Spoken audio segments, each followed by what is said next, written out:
it's it's about the experience. So it's the entire group bringing stuff, and the more and more people, the more and more evidence you start to see people, like the more and more evidence we bring, people are kind of like, I don't know. And my motto, you know, my motto in life, my motto is: if you consider yourself a truth seeker, any and everything has to be a possibility. If you're looking for the truth. Otherwise, you do yourself a disservice. You know what I'm saying? So that's why I'm open-minded to, I just keep an open mind. If I can believe that there was a guy that walked on water and raised people from the dead, then why can't the possibility exist that we were seeded here by other people? Like, why is that so wild and crazy? But I'm supposed to believe that somebody walked on water, raised people from the dead, died, and rose 3 days later out of a grave. If you were to tell anybody else that story from another planet, they would think you was fucking nuts. You know what I'm saying? Yeah. But for some reason or another, that we give that credence, but we can't give any other ideas about our existence credence. You know, so that's why I like to get into Zechariah Sitchin and the Sumerian text and Egyptian cosmology. You know what I mean? Like, that shit is dope. Like, that's the whole thing of the Ark of the Covenant. And I told you, have we started? Did you? Oh, yeah. Oh, okay, my bad. No, it's good. No, it's cool. Okay, but just the Ark of the... See, and that's why I love movies and science fiction. Because I think that movies and science fiction are how a society tests the waters to see what people can take. You know, like I said, Dick Gregory said, movies are where the masters show us what we've done, what we're doing, and what we're about to do. So I think science fiction is the perfect testing ground to give people bits and pieces and kernels of truth and see how they respond and react. And if they respond and react, you know, unfavorably, it's just a movie. It's just fun. That's what it's supposed to be. You know what I'm saying? But you know, Egyptian cosmology, like we talked about, that's what made Indiana Jones so dope. Like, he was looking for the Ark of the Covenant. Well, if you look throughout history, the Ark of the Covenant comes from the Ark of the Contract. And the Ark of the Contract is where it's this contract that the Egyptians said that we had with the beings that seeded us here. The rules and regulations that they gave us to have dominion over the earth. You know what I'm saying? Mm-hmm. But that's actually where the Ark of the Covenant comes from. It's just a derivation of it. It actually sprang from the Ark of the Contract, and just there is this whole history in Sumerian text. And even if you read the Bible with an open mind, the Bible specifically says, "Let us make man in our own image." Well, who the hell is us and our? Oh, that's a mistranslation. We try to explain things away, and we manipulate things to fit our schemas and to fit our perspective. The Bible is very, very clear. Let us make man in our own image. So the question is, who is us and who is our? Are there multiple gods? Does God have brothers? But I think that there are bits and pieces and kernels of truth. Ezekiel's wheel. Ezekiel saw a wheel within a wheel within a wheel. What does that sound like? You know what I mean? It sounds like some sort of alien spacecraft, or he saw a wheel within a wheel within a wheel spinning in the sky. Like, what does that sound like? You know what I'm saying? He saw something. He saw some sort of craft, but we just explain things away. You know? So, in regards to, are we the only things here? You know what I'm saying? Throughout history, I think that we've been given bits and pieces and kernels of truth, and the question is, do we want to acknowledge it? You know what I'm saying? The Egyptians, with the Ark of the Covenant and a lot of other things, if you look at Egyptian hieroglyphs, they painted clear pictures of, you know, of spacecraft, of people flying in spacecraft. You know what I'm saying? How do we explain that? Carved into the side of temples, carved into the side of, you know what I'm saying, inside of temples. How are they so good at, like, mathematics? Like, they lined up the pyramids perfect with the sun. Exactly. You know what I'm saying? So, I don't know. I mean, I think that it's arrogant to believe that we are the only people that think that are alive. But I think that I hate the term conspiracy theory because it's used to instantly discredit somebody when you say the word conspiracy or conspiracy theorist. You know, I just think a theory is a theory is a theory, an idea is an idea. Don't get me wrong, I think some ideas are more sound and more valid and better than others. But again, when we're looking for the truth, to questions, to answers, I mean, we're looking for answers to questions that we don't have answers to. Any and everything has to be a possibility. So, I don't know. You know me though. I try to be fair-minded. I don't know. I look for patterns in life. You know what I mean? I don't believe any and everything I see and hear, but I'm always looking for patterns. And when I see patterns, that's when I start to ask questions. You know, I always tell people follow the money trail.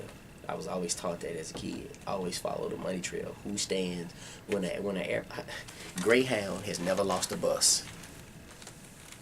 But we all of a sudden Malaysia flights. All of a sudden we lose airplanes. Come on, man. It's hard for Yellow Cab to lose a cab. But we lose planes. I mean, black boxes on them that are supposed to be indestructible. indestructible. Yeah, I mean indestructible black boxes that all of a sudden we can't recover. Come on, man. What kind of fool do you think I am? A recent conspiracy. You've been hearing. I don't know if you heard about Aaron Hernandez killing himself. Yes. Well, they just came out today and said they found 3 suicide notes. Well, he lives in a 4x4 cell. Yeah. So they couldn't find those suicide notes 2 days ago when he killed himself. When I heard he killed himself, I was like... And his lawyer said he didn't think he had it in him to do it. Yeah. Now it's coming out that... I read today that there was something in his policy. Like, there's something about if you kill yourself and your case is up for appeal... You're presumed innocent. Yeah, you're presumed innocent, and because he's presumed innocent, then the money that he was owed from the NFL goes to his family.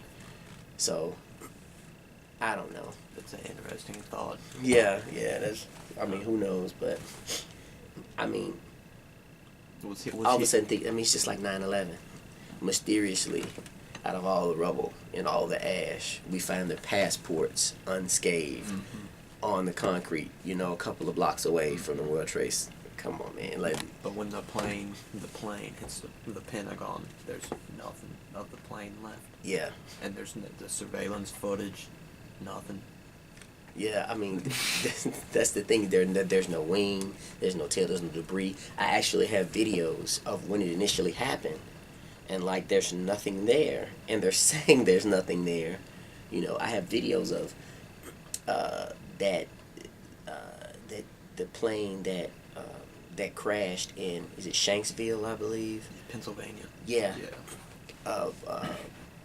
I have reporters saying that they were scrambling F-14s to head off that airplane. That airplane was shot down. I actually have a guy who lives in that area that when it happened, this guy tells an interesting story about how when he was in his house and all his lights flickered on and off and he heard a loud boom. He went outside of his house and he looked up and he saw F-14 or F-16 climb into the sun. And they always climb to the sun so you can't see them. And later he ran into somebody who was in the military and he said that usually airplanes zap the radar of everything around them before they fire. And he was like, so your lights blinked in your house because that was them zapping the radar before they shot that plane down. That plane didn't just crash. But the whole idea of let's roll was something that helped galvanize America because we was under attack and people were afraid and people needed to know that we still have a fighting spirit, that something's not just happening to us, but that as Americans, we fight back. That narrative was needed, you know what I'm saying? So that's why they kept that story going. But in actuality, there's a lot of video out there that people specifically talk about that was in the area that plane got shot down. Do you think that Dick Cheney was running the country at the time? Well, I will tell you this. I think the presidency is a joke. I don't think that one man runs anything. I think that there are a group of people, and I think that this one person sort of is like the figurehead, but I think a group of people run a nation. I don't necessarily think that one person does. I do think that Dick Cheney is probably one of a myriad of people that have a say-so in what happens, you know. And again, I am one that I believe, I mean, we know about Bohemian Grove. We know for a fact that some of those powerful people on a consistent basis meet at the Bohemian Grove in California. And they say and they claim to party, but there's evidence out there that they have these weird rich cremation of care rituals, and supposedly this is where decisions are made and things are discussed. But I do believe that Dick Cheney is probably one of a few powerful people that make decisions. I refuse to believe that one man runs an entire nation, and because we're the most powerful nation, runs the world. I personally don't believe that, but I don't know. Dick Cheney, he was making $4.8 million a year at Halliburton. Yeah. And they gave him a $34 million bonus to leave Halliburton to run for the vice presidency. Wow. And then they went on to make $1 billion in military contracts when the Iraq War started. It was crazy. It was whatever millions they was making a week. Like war is big business. War is big business, and it's population control. Have you ever heard of Eisenhower? His final speech warning against the military-industrial complex. You should look it up sometime. He talks about this technocratic elite that is they're trying to take over the nation. It's kind of like JFK's Secret Society speech. Yeah. It's interesting. But Bohemian Grove. So, do you give credence to New World Order or Illuminati?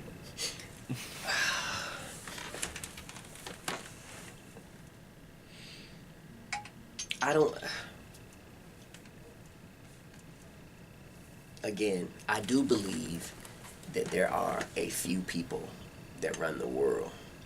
We know that there are 8 families that own, I want to say, 70 to 80% of, that control the world's banks. Your Rothschilds, Rockefellers, Wahlbergs,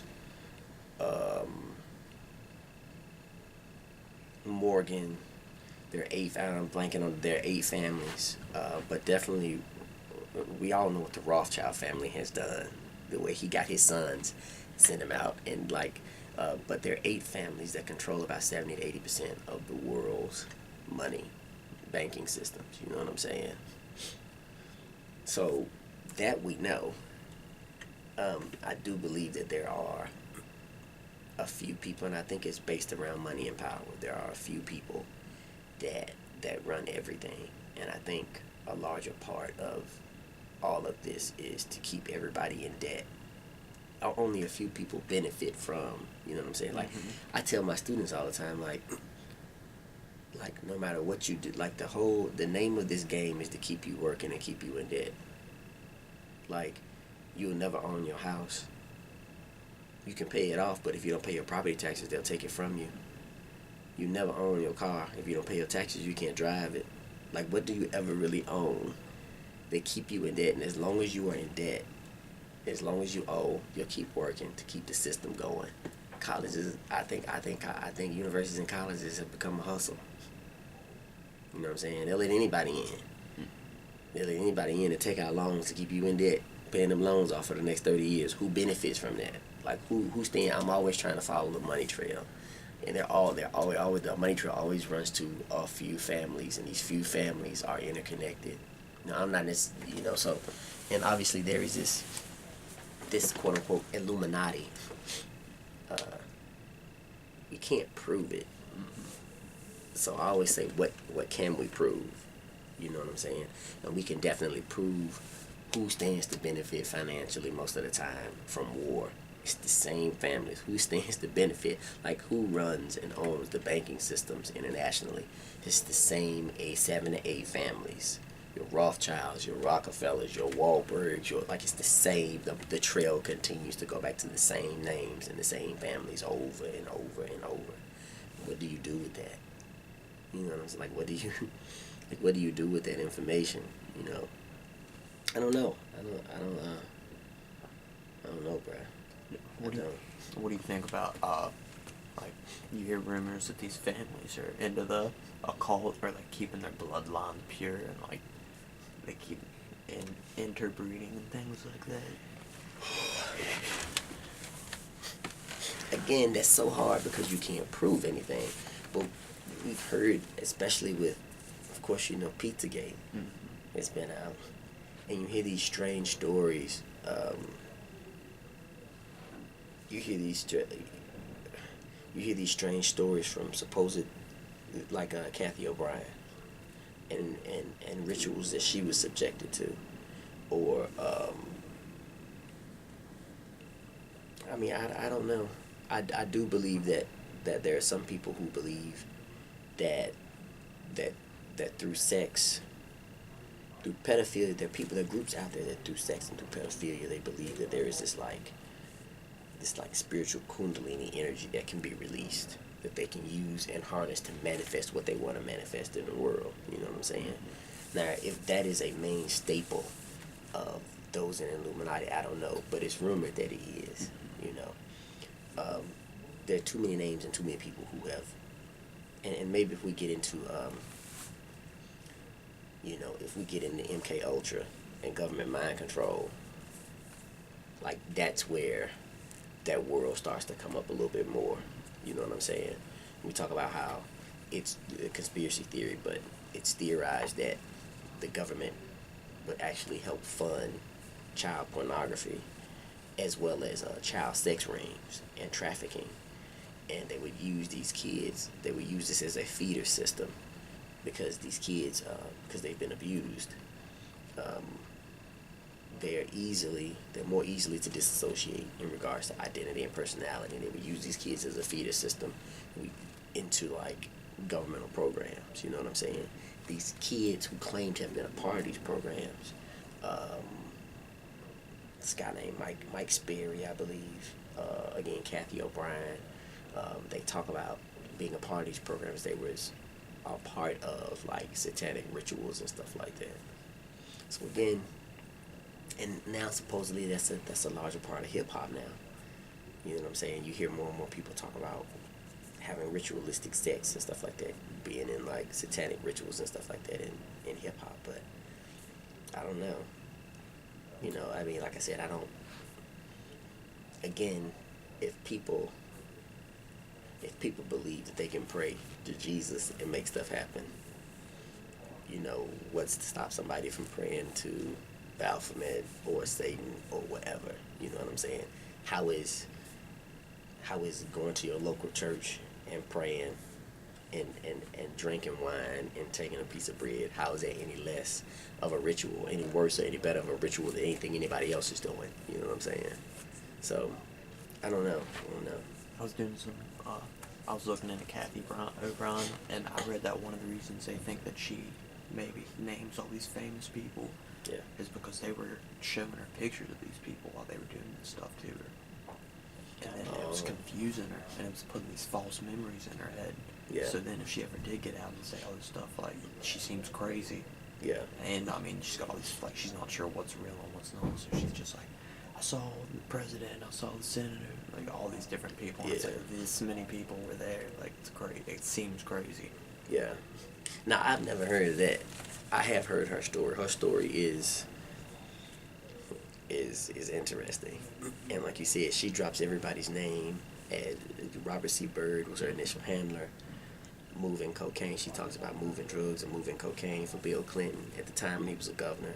Now, again, as I told you before, I'm from Memphis. So it's kind of like, you cross the West Memphis Bridge and you in Arkansas. And it was always rumored that a lot of drug activity came out of the Mena, Arkansas. It's Mena, Arkansas airport. So when I saw her story and I remembered that as a kid, I kind of connected two and two because people kind of sort of knew. We were so close to Arkansas, we kind of sort of knew that. But her having sex with Hillary Clinton, that kind of stuff, it's sad. And that's the thing is, it sounds so wild, but you never know people's sexual orientation. But because all of the names are so big, being used by Lyndon B. Johnson, like stuff like that. She named some of the biggest names, like I don't know. I mean, again, her story sounds wild, but we do know The only reason that I entertain it, though, is that we do know that after World War II, Project Paperclip, we brought over German scientists and their families to help us perfect mind control. Like, anybody can find that. Like, that's not something like you could Google that. You could Google Project Paperclip, and it's right there that, in fact, we did bring over, and we was sort of battling against Russia to get, because Russia had their own programs that they was doing as well. To bring German scientists over to help us perfect our programs. We know for a fact we did that. We know for a fact that, through the human radiation experiments, we know we use LSD. There's a famous case of Mike Olson. I don't know if you know about Mike Olson, but Mike Olson took LSD and jumped out of a window, supposedly was a part of MK Ultra and Project Artichoke. He jumped out of the window with his CIA handler asleep in his bed. Yeah. And he was asleep. He didn't know that he was going to jump out the window. Yeah. That's crazy, man. I tell you, it's crazy. But so because we know these are facts. We know these things happen. You know what I'm saying? It's not a stretch for me to believe that we haven't tried to build Manchurian candidates. That was the whole purpose of bringing these people over and giving them jobs at Harvard and Yale and at universities. That's why they came here, so it doesn't surprise me. Now, whether Kathy O'Brien is lying or not, I don't know, but it wouldn't surprise me if there aren't people out there, you know what I'm saying, that have these embedded triggers that, you know what I mean? I mean, people believe in, like, Russian sleeper agents. Like, Homeland's a big show, and that's all about, like, these Russian spies living in America. Yeah. So, like, why is it so... It's like they don't think the United States would do anything. Like the same thing with the WikiLeaks hacks. Like, they're saying, oh, Russia hacked us. Like, you don't think that the United States is hacking into Russia and all these other countries, like, trying to find out the election results and stuff like that? It's kind of like if you got kids, you never want to believe that your kids are bad. You know what I'm saying? Your kids hang out with all these kids that do drugs or have sex, but not my kid. Like, you never want to believe that it's you. You never want to believe that you do anything wrong. And I think that, social psychology calls it an in-group bias. My group is better than yours. You know what I'm saying? You always want to believe in the best of who you are and the best of your group. You know what I mean? So, I don't know. I don't know. But like I said, I think that the world is probably a far stranger place than we think. And I dare wonder if people want to know the truth. What would we do with the truth if we knew the truth? You know what I'm saying? Do you think when people hear stuff like Operation Paperclip and, like, government using LSD to try to mind people and sex rings and stuff, that they just, like, shut down? The complete, like, they just don't want to believe the government would do that? I think they don't want to. A part of it sounds so far-fetched and so out of the realm of what the everyday average person. I don't think people understand the possibilities of how people's behavior, how people's perspectives and behaviors and ideas can be influenced. Like, the everyday average person doesn't understand classical conditioning. There's a reason that whenever I say cake, you think birthday. Because you know what I'm saying? Or, like, these two things have been paired together so much and so often that if I say one thing, it can elicit another. That's just on a simple level. You know what I'm saying? Like, it's like your behavior and your perspective is being manipulated every day by advertisers through marketing. You know what I mean? I don't see why we don't think that the government would use some of these tactics to sway our perspectives and ideas. You know what I'm saying? Like, I know it's weird. I just think the whole thing is a hustle. I think it's necessary. I think a lot of this shit is necessary to keep cohesion in a society, that you have different people of different faiths, different nationalities, different cultures. You got to do something to get everybody on the same page. You have to have a unifying purpose. Like I said, slaves wanted freedom. There was a unifying purpose. People band together. You know what I'm saying? Black people wanted civil rights, a unifying purpose. Every now and again, I think societies have to give a nation a unifying purpose to keep people from scattering and doing their own thing. This is why. Hey, black people, I don't like you, you don't like me, but these Mexicans don't mess it up for everybody. Unifying purpose. Creating a threat, something that is going to hurt us all. You know what I'm saying? Like 9/11. Unifying purpose. We need to go over here. We need to go over here and get this oil. How people react if we just went over and just kicked somebody's ass for nothing. So we have to create a problem. What is it? Problem, reaction, solution. We create a problem. Then there's a reaction, and then we say, I'm here to save you. This is the solution. You know, and that is always how it's been. Like World War II. We knew that Pearl Harbor, well, we know this for a fact now, we knew Pearl Harbor was going to be attacked. We allowed it to happen. You know, thinking of the Lusitania. They knew it was going to happen, but they wanted us to enter the war, so they allowed it to happen. Like, throughout history, there's all this evidence of we've allowed Lusitania to be attacked. We allowed Pearl Harbor to be attacked. We knew 9/11 was going to happen, like, in order to have a purpose to unify people so we could go and do the things that we needed to do what we wanted to do. You know what I'm saying?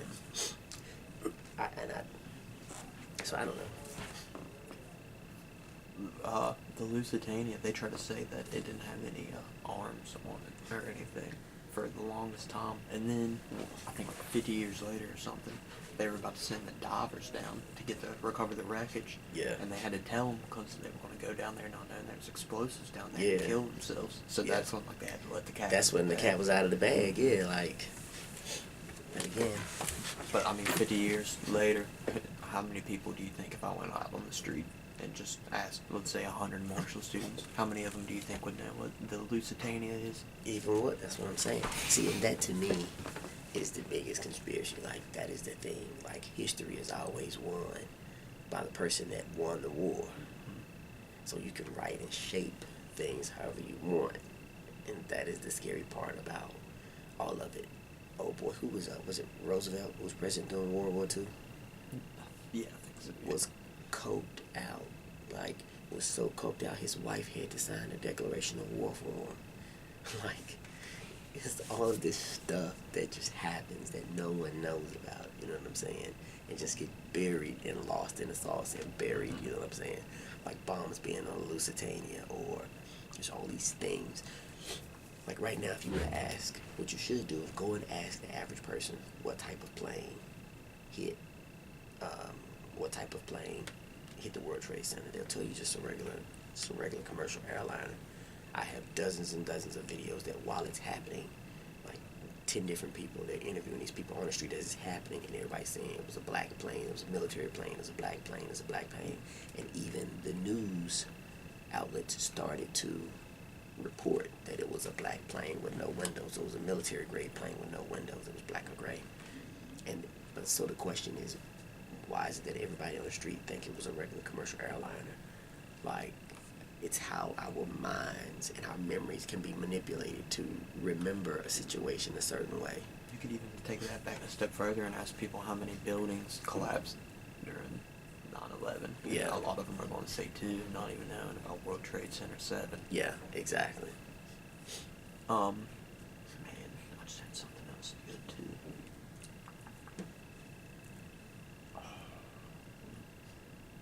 And I think, conspiracy. I teach conspiracy class. So somebody asked me once, "Aren't you afraid of these people like doing something to you?" I was like, "No, like because I'm crazy, like because I hold this. They have this label of conspiracy theorists on me. 1, and 2, you can talk about whatever you want to talk about as long as you don't develop a political following. As long as you don't develop a real political following with power, you're just another crazy person out there. And they understand that the masses are so worried about paying their bills and what we're going to eat and paying for my kids' college and getting ahead.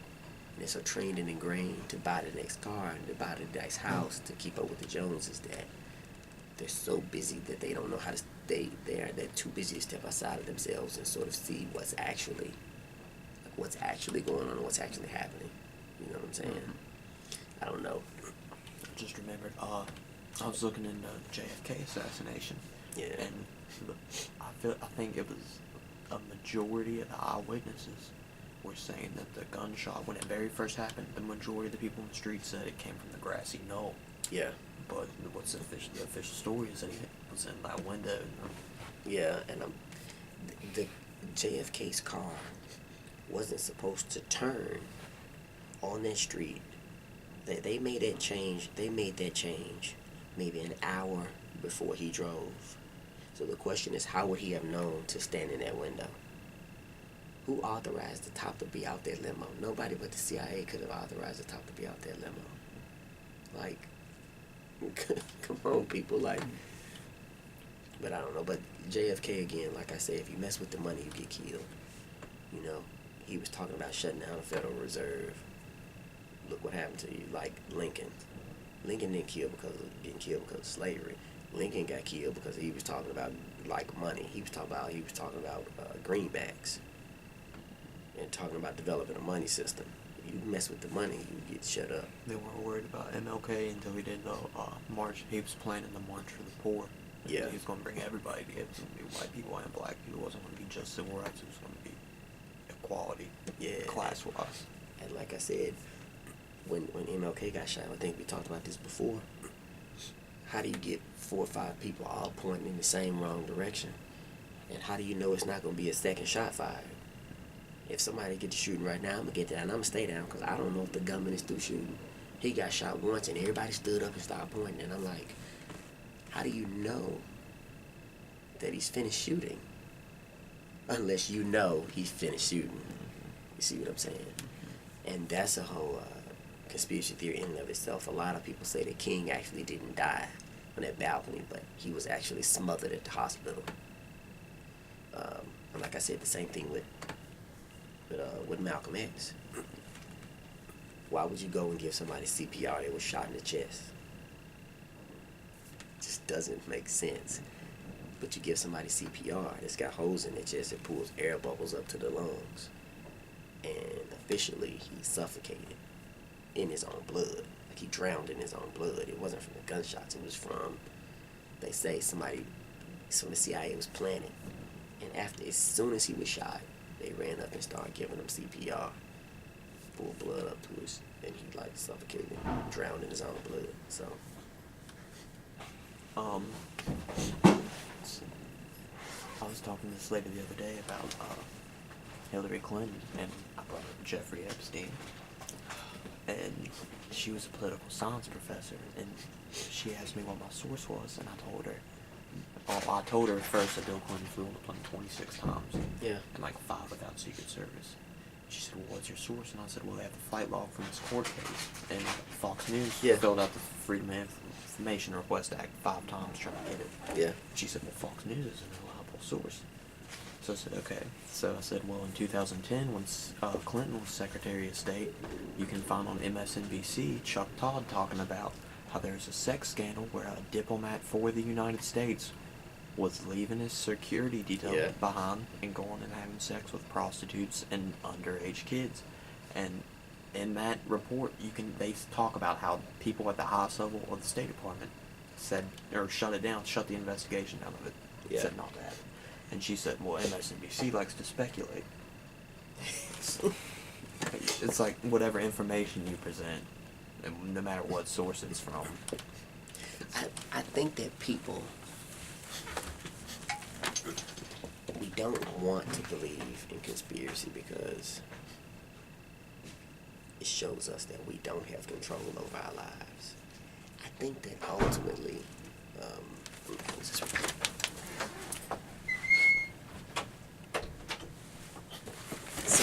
I think ultimately that's what life is about. I think ultimately everybody is seeking control over their lives. Like, think about it, when something happens, people say, I'll call my cousin at the papers. You know what I'm saying? My cousin is the deputy sheriff. Like, people want control of their lives. They want to feel like if something happens, they can call somebody and make something happen. You know what I mean? Like, we want to believe that we have control over our lives and control over our fate. I am where I am because I deserve to be here. And if we find out that there is an Illuminati, like, the presidential election of 2000 destroyed the way people look at politics and people's faith. And I think that was one of the things that played a large part in helping the conspiracy community grow.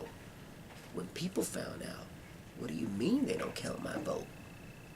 You mean it's a crap ton of votes that just sit in the back of a precinct? Hundreds of thousands of votes that they never even touch or even look at? That shattered people's perspective about politics. And do my votes really count? And do I really have control over who runs this country? Do I really have a say so? Do I really have a voice? And I think ultimately people will give you excuse after excuse after excuse because they don't want to, but they want to steal. They want to continue to feel like that they have control. And if I know that there is this Illuminati, well, what else is out there I don't know about? If this is what else is there like? And I don't think that people know how to deal. I don't think people know how to deal with that. And I don't think people want to deal with that. So it's just like you just continue to make excuses and make excuses and make excuses. I think that's a larger part of it. But do you think that I hear a lot of people say they just don't care? Or there was this guy, he was like talking about the Trans-Pacific Partnership. Yeah. And he was asking people like, do you know what TPP is? And they were just like, no, I don't care either. Like, yeah. Ultimately, people feel like if there is an Illuminati, at the end of the day, if it don't affect my kids, if it don't affect my job, if it don't affect me paying my light bill directly, why do I care? That's why a lot of people don't vote. At the end of the day, I'm still going to make $25,000 a year. I'm still going to have a light bill. I'm still going to send my kids to the school around the corner. How does it directly affect me? Ultimately, usually people aren't, unless they see a direct effect on their lives, they don't care about it. Why? Why care about it? You know what I'm saying? And I think that that's a larger part of it. Okay, so there's an Illuminati that's running stuff somewhere. How does it directly affect me? Ultimately, that's what it boils down to, and that's why people just don't care about it, or they don't want to care about it, until people are directly touched. Then and only then do they, you know what I'm saying? The thing that bothers me, though, is that it seems with the rise of social media, people are really into, they call it slacktivism. Like, they'll tweet about something, like, oh, I really care about this, and then like the next day it's just it's like the 24 hours news cycle, but it's for people now. Like, they care about one thing. For instance, the Bring Back Our Girls, the Coney thing, where all those girls got kidnapped in Africa. Yeah. They never found like like 150 of those girls are still missing. Yeah. Well, what happened? What happened to all the outrage about these girls?